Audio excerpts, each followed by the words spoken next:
Bismillahirrahmanirrahim.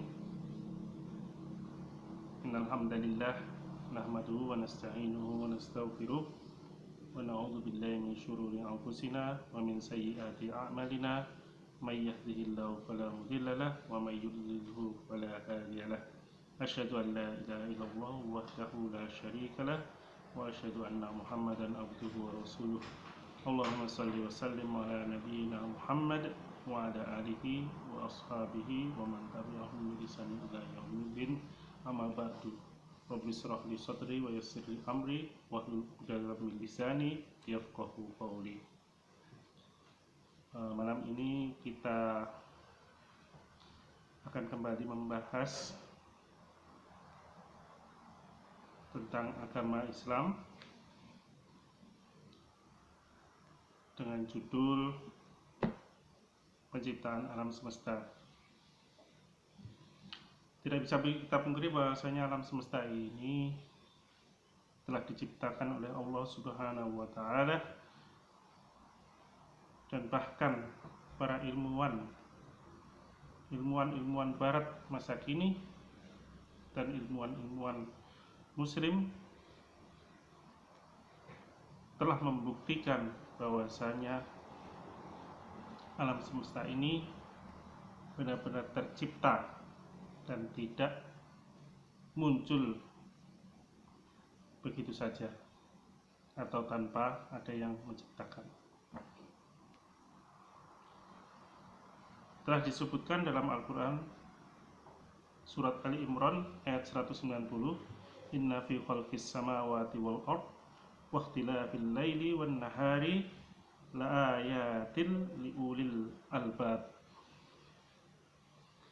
Sesungguhnya dalam penciptaan langit dan bumi dan pergantian antara malam dan siang benar-benar tanda bagi orang-orang yang berakal.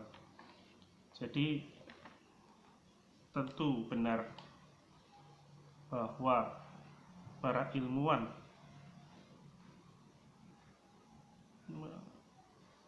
bisa menemukan bahwa alam semesta ini memang benar-benar diciptakan dan tidak muncul tanpa ada pencipta. Kita sebut salah satu ilmuwan dari Amerika Serikat yang bernama Edwin Hubble, seorang astronom Amerika abad ke-20, telah membuktikan bahwa langit ini meluas atau expand, mekar atau mengembang. Dia meneliti bahwa bintang-bintang di langit itu memancarkan spektrum warna merah. Apa artinya spektrum warna merah? Menurut analisis beliau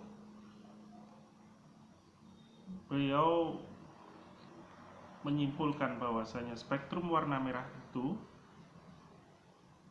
adalah spektrum yang keluar dari bintang-bintang karena bergerak saling menjauh satu sama lain, yang artinya bahwa alam semesta ini meluas atau mengembang. Nah, itu juga disebut dalam surah Az-Zariyat ayat 47. Surat Az-Zariyat ayat 47 bunyinya was-samaa'a banainaha bi'aidin wa inna lamusi'un. Dan langit kami bangun dengan kekuasaan kami, tangan kekuasaan kami, dan kami benar-benar meluaskannya. Nah, itu telah disebutkan oleh Al-Quran yang difirmankan Allah kepada Nabi kita, Nabi Muhammad SAW 1400 tahun yang lalu. Bagaimana mungkin orang yang hidup di padang gurun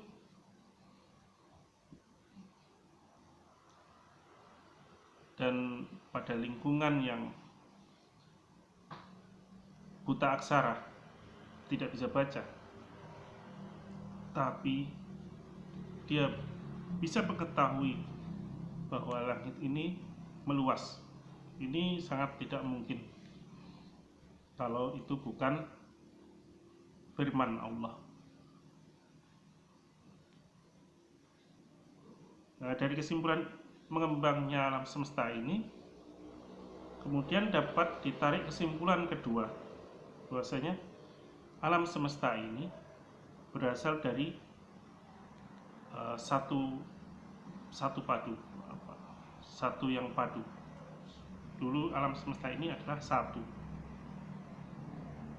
Nah, ini juga disebutkan dalam surat Al-Anbiya ayat 30 yang bunyinya, awalam yaral ladzina kafaru annas samawati wal arda kanata ratqan fafataqnahuma waja'alna minal ma'i kulla syai'in hayyin afala yu'minun.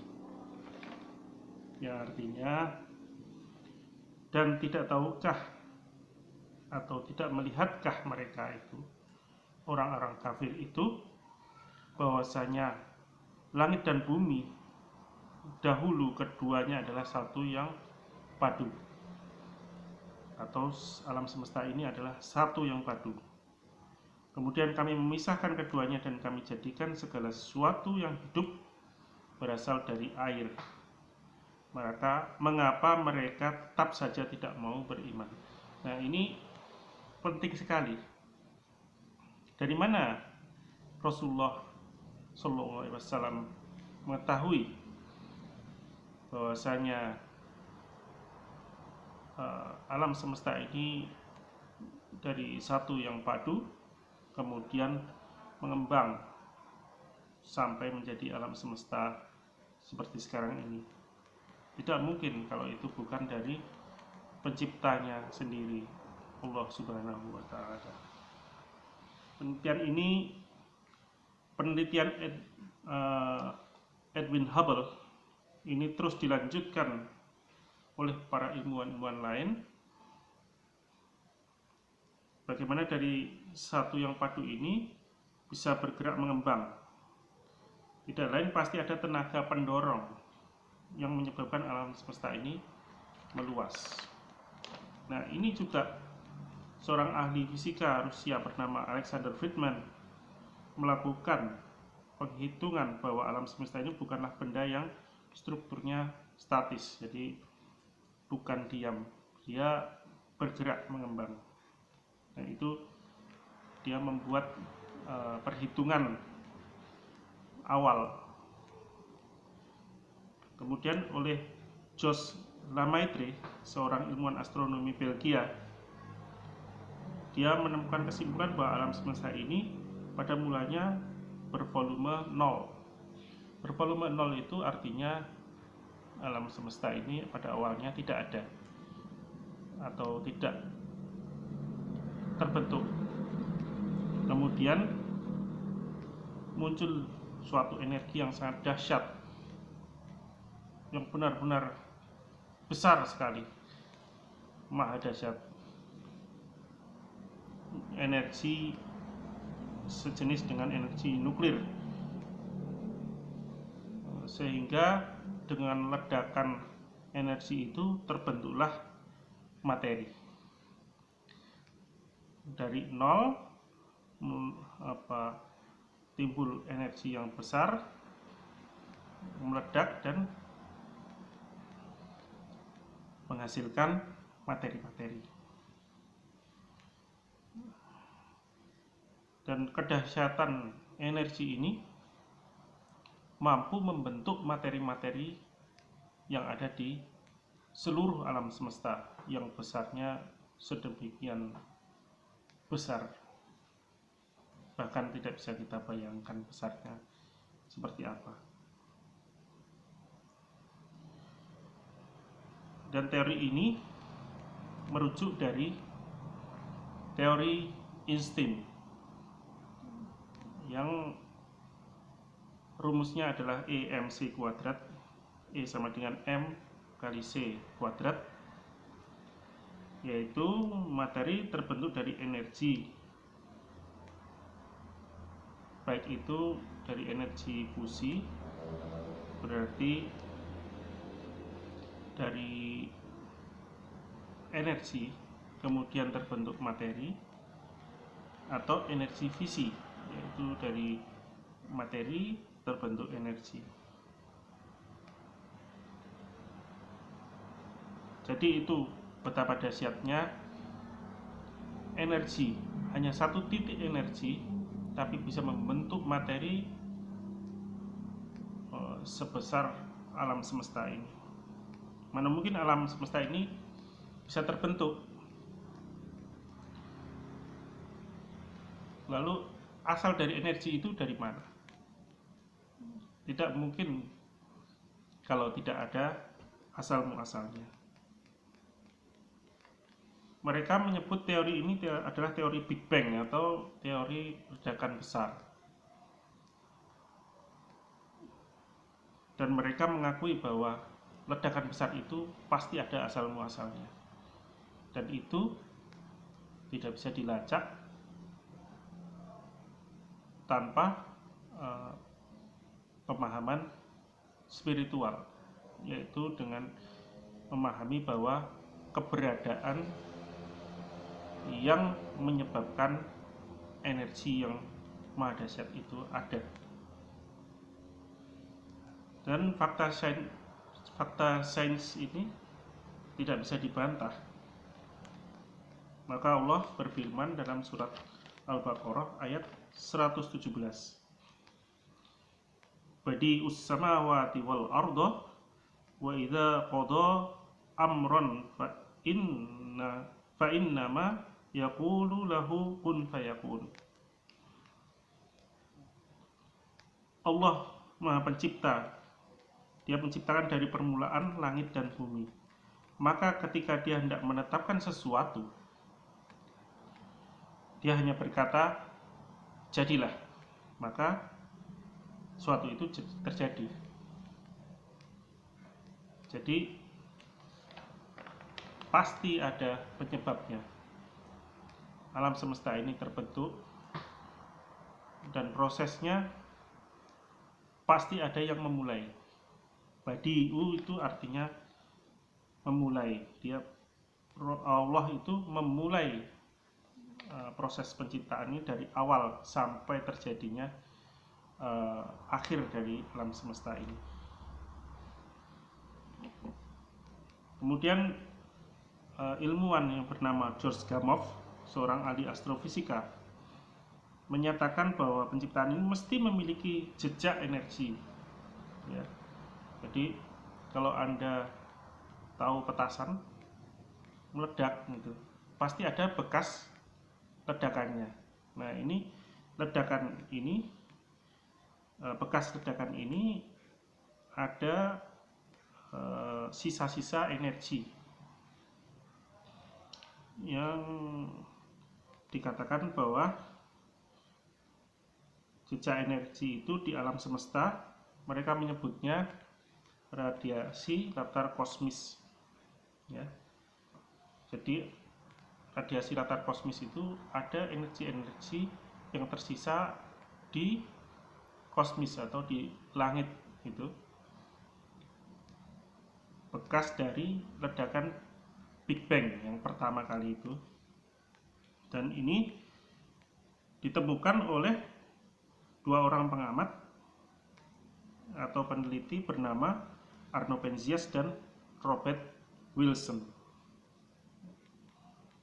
Nah, ini makanya di awal tadi kita sebutkan bahwasanya sungguhnya dalam penciptaan langit dan bumi dan pergantian antara malam dan siang benar-benar ada tanda.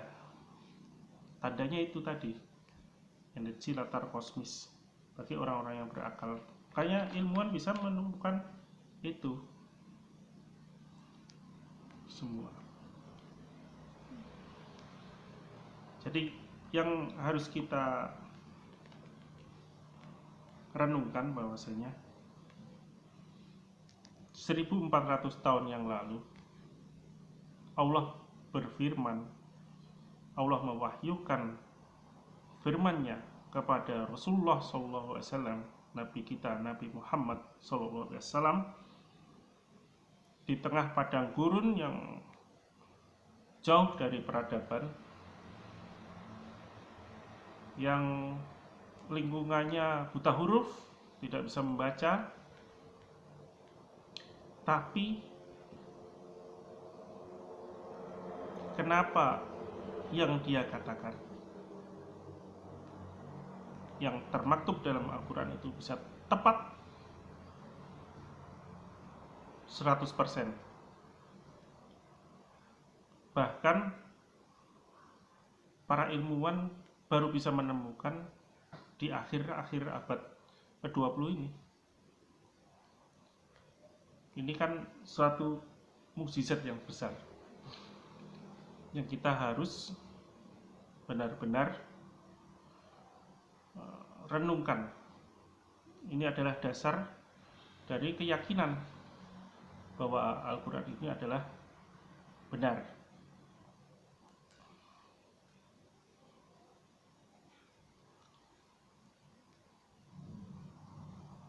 Ya, itu makanya kita tidak patut bagi kita untuk ragu bahwa Al-Quran itu adalah benar dan Rasulullah Muhammad SAW itu adalah benar.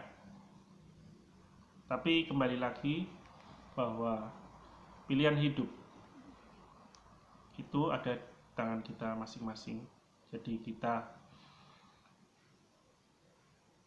mau meyakini atau tidak itu terserah masing-masing, karena agama ini tidak dipaksakan. Jadi tidak ada paksaan dalam agama Islam. Demikian saya sampaikan bahwa renungan malam ini bisa menjadi pelajaran bagi kita semua.